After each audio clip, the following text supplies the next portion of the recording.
Once a giant, always a giant. For me, it's only a giant. So check it out. The D6 Squad has merch now. We got hoodies, tees, mugs, whatever you need. Check it out. Link in the description. What's going on YouTube? Diggy546. Definitely hit that subscribe button if you're new. Like the video if you like the video. And I won't tell if you click that bell. But let's go ahead and get into this. Kind of let it marinate. It's been 2 years. Let it marinate after the season. I didn't make an initial Daniel Jones video right after the season. But now that I've had to really, look back at it, look at the tape for weeks, on my own time, think about what he's playing with, think about Jason Garrett, think about what he's going to do going forward. I want to just give, some thoughts about Daniel Jones.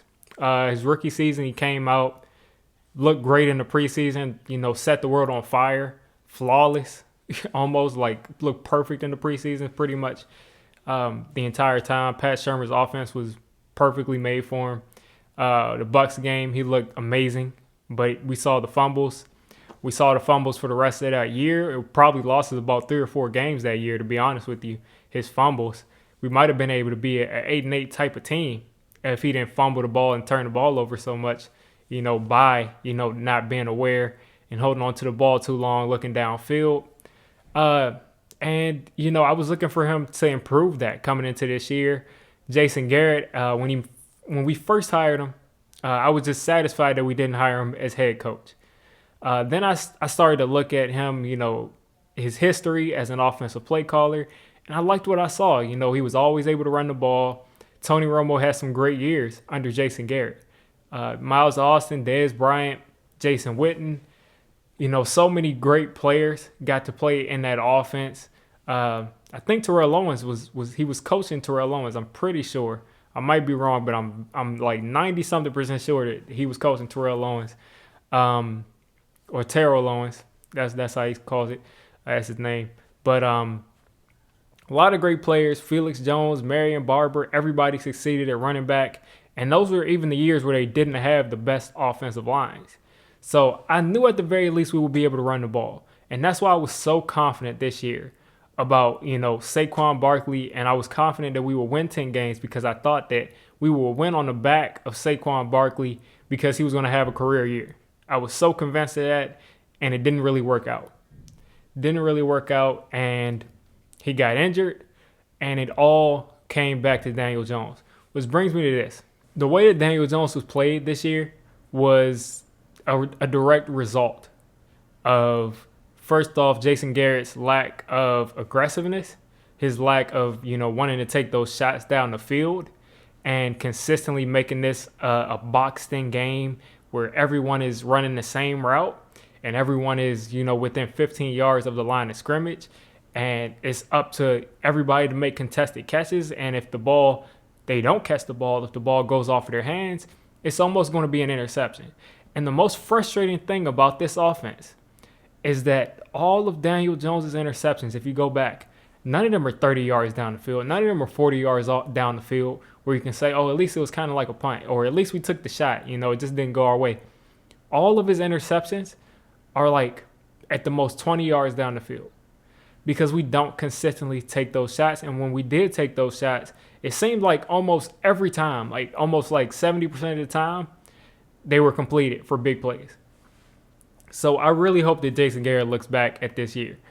But going back to Daniel Jones specifically, teams were, especially the Ravens game, they came and they pressed our receivers and they played man coverage and they locked the receivers up. You lock the receivers up, you send a blitz because our receivers aren't the best. They're not going to be able to get open in time. And the blitz is going to come through and you got Giants fans who don't really know what they're talking about and saying that our offensive line is like among the worst in the league when teams are blitzing us every single week. Teams are when teams rush 4 or when teams rush 3 or 4 or even 5 sometimes. The Giants offensive line did a pretty solid job. But teams blitzed us a lot. And you know why they blitzed us a lot? Because our receivers weren't able to beat the press. They weren't able to get open quickly. And, Daniel Jones, especially after the injury, was a sitting duck. So we have got to figure out a way to first get some more talent in here for Daniel Jones. Get some more receivers, get continue to get this running game going. And we got to change what we're doing. We got to get some creative. If we get Jalen Waddle in here, please use Jalen Waddle to the best of his ability. I want to see jet sweeps. I want to see screens, weird screens that we haven't seen yet. Not like the one that we ran in the red zone to Sterling Shepard, but screens that are effective, that can get him in space and let him use his speed. I don't want to just see streaks. I mean, maybe I do want to see streaks because we didn't see enough of that. But I don't want to just see, the same basic, elementary route concepts. I want to see progression from this year to the next year. I'm going to say that Daniel Jones is getting more comfortable in this offense, and he's going to be playing better because I love the way he played that second half of the season. Right around the game before the Cincinnati Bengals game to that Bengals game where I think he was playing the best that I had ever seen him play as far as the command he had of the offense, as far as how he was moving in the pocket, tucking the ball, extending the play. And, that progressed pretty much after he came back from the injury. His first game back was not too good. But after that, it looked like he was continuing to progress, especially in that Dallas game. We actually saw him scrambling around, keeping his eyes downfield, not fumbling the ball, and not scrambling and holding the ball for too long and just throwing it up for grabs. We saw him finally be able to scramble, extend the play, and get it to the open guy. Because usually when Daniel Jones used to have so much time and he would scramble around, he would end up in a situation where he would just throw the ball away. He would just throw the ball into, double, triple coverage, within a 15-yard radius, and it would get intercepted.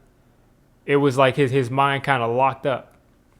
So I'm very excited to see what I saw from Daniel Jones those last 4 or 5 games, especially when you add on the running element, when you add on the fact that he's going to be healthier, he's going to be able to move a lot better in the pocket as he becomes healthier next year. He's going to have Saquon Barkley. He's going to have at least one new wide receiver who I think will be a number one type of threat, which will make things better for Darius Slay, and it'll make things better for Sterling Shepard. But I think we're bringing 2 receivers in, which will, at the end of the day, make things easier for everybody to be able to get open.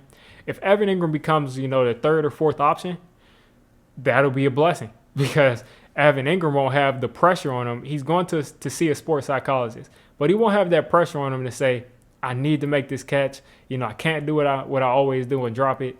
He's going to have less pressure on him, and I think he'll be more effective if he's not, looked on as a top type of receiving threat. So everything becomes easier if Jason Garrett allows Daniel Jones to grow in this offense, allows him to be more aggressive going down the field, and if we get the weapons to be able to get open, within a certain amount of yards. Because, no matter what Jason Garrett does, if teams are blitzing us and our receivers can't get open immediately, at the beginning of the play on hot reads, there's nothing we can do. There's absolutely nothing we can do. So Daniel Jones is progressing. I definitely like what I'm seeing.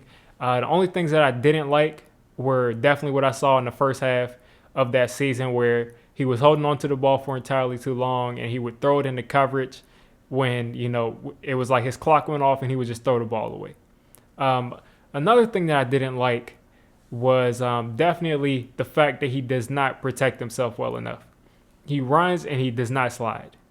You have to be able to slide and you have to stay healthy because we shouldn't be paying someone $40 million a year if he does turn into that, top rate, elite type of quarterback. We can't be paying someone all that money per year and have them play only 12 games a season. So he has got to figure out a way to protect himself, whether that be running out of bounds, whether that be sliding, whether it's just be getting down, because he usually goes down head first in the contact. I understand he's a tough person. He's a tough quarterback. He's one of the quarterbacks who I feel, it seems like Daniel Jones, until he gets hit, until he really gets hit in the game, he doesn't play well. It seems like after he takes that first sack or that first time he runs and gets hit, he starts to play a lot better. But until he gets hit, he doesn't really play well, usually. So I know he needs that kind of adrenaline boost to get it going, but he has got to start sliding. He has got to start running out of bounds because you're a quarterback, you're not a running back, you're not a tight end. So Daniel Jones, looking into this upcoming season, I think will make a huge jump. And when I say a huge jump, I mean from the second to the third year. I mean the jump that we expected him to make from that first to second year, where we thought that he would be a lot better as far as statistically. I think he will be where we thought he would be in his second year as far as, 30 plus touchdowns, whether he has that or not. Because we saw him throw like 11 or 12 this year, and a lot of the touchdowns he didn't get because he threw us down to like the 1 or 2 yard line. So he probably would have had him, about 17 touchdowns, but still isn't enough. So I think that number will go up. I think the entire offense's efficiency will go up because Saquon Barkley will be back. Hopefully Saquon can stay healthy. And Saquon is also a receiver out of the backfield. So a lot of times when plays are breaking down and they are sending those blitzes, no matter who we have a receiver, getting open or not getting open, Saquon Barkley will be there as a safety valve to catch screens, to catch the ball.